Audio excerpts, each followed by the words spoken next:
weekend at 1 at exactly 18 minutes after 1 p.m. Now, we cross over to Meru County, where our reporter Alan Ochanda is currently with National Assembly Speaker, also presidential hopeful in the 2022 election race, Justin Muturi. And good afternoon, Alan Ochanda. What can you tell us about the inroads being made by Justin Muturi in Meru County today? What did he say?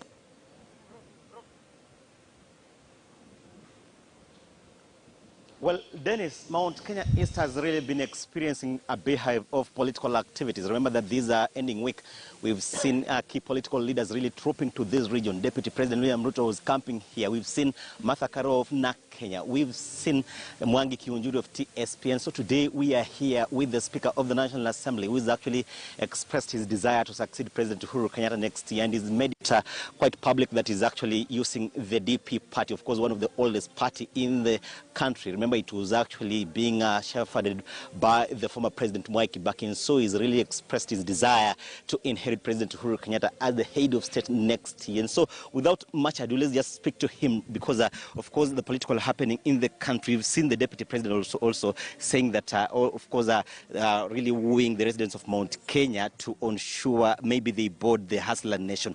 Speaker, karibu sana, these are KTN News Live. We've seen the Deputy President really saying that Mount Kenya should board one political vehicle, that is actually UDA, the Hustler Nation. But you've actually, on the ground, you've embraced several political parties. What is your take on this issue, maybe about a multi-party or going back to a single party? Well, you know, the issue of multi-party democracy is so old as currently now we say 30 years, since 1991, the repeal of Section 2A. But much more profoundly is the provisions in the current Constitution 2010, which recognize political parties as institutions of public governance. So as long as a political party qualifies and is registered and has got functional branches in at least majority of the counties, it should be up and running. And therefore, no one political party, however magnanimous it may appear, should lord it over the people of any region.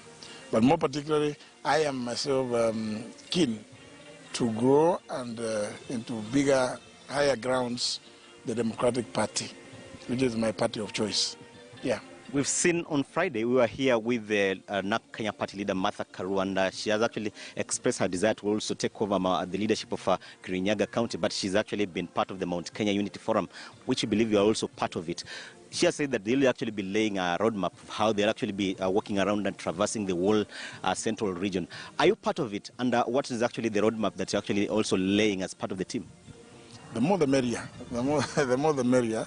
There's no harm in the NAK Kenya popularizing itself within this region, and similarly, the Democratic Party also popularizing itself.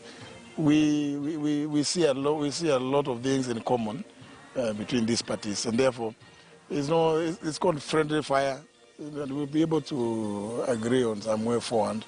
But it is important that every party popularizes itself, all over, not just within Mount Kenya region. I myself have been even to the coast to popularize the Democratic Party. You saw me the other day in Bomet. Very soon you'll find me. You saw again in Siaya. I mean, that's the route to go. What we are saying is every party is at liberty to promote its ideals and its agenda. Yeah. Maybe, Speaker, this final, maybe, do you think there's actually this risk of fragmenting this region that was actually previously touted as a near homogeneous region in terms of political direction? Don't you think the multiple parties could also fragment it and maybe lose at the negotiating table? No, don't worry about that. We have a way of doing making decisions when the right time comes. But remember also, more importantly, not every of those parties has presidential candidates. And therefore, we have a way of...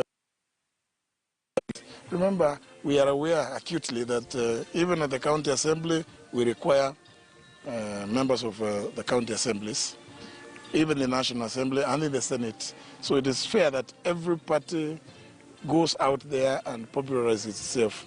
But at the right moment, when the decision comes for who is going to be the flag bearer at the top, a decision will be made by these people.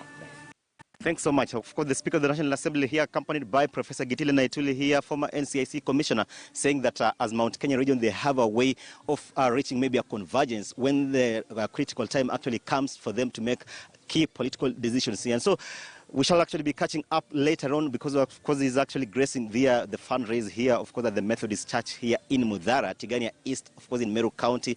So remember, as I indicated earlier, that the region has really been experiencing a beehive of political activities. And so we are expecting more and more, of course, of the visitors. We saw Raila Odinga, ODM leader, actually trooping here, ANC leader Musalia Mudavadi. And so it's a region that is actually being really courted by the key political leaders because they have not really come out with a substantive political leader, of course, to inherit President Uhuru Kenyatta's constituency. And so that is why they are trooping in those multiple parties, saying they'll actually be being led by the ideals of their political parties and not any other personality, maybe attractions to the masses. Thank you very much, Alan Richanda. And indeed, we will be bringing you the latest update in anything political that is happening in the country. Now, Speaker Muturi has warned Kenyans against being caged in one political party, saying the move is not only ill-informed but also a killer of democracy.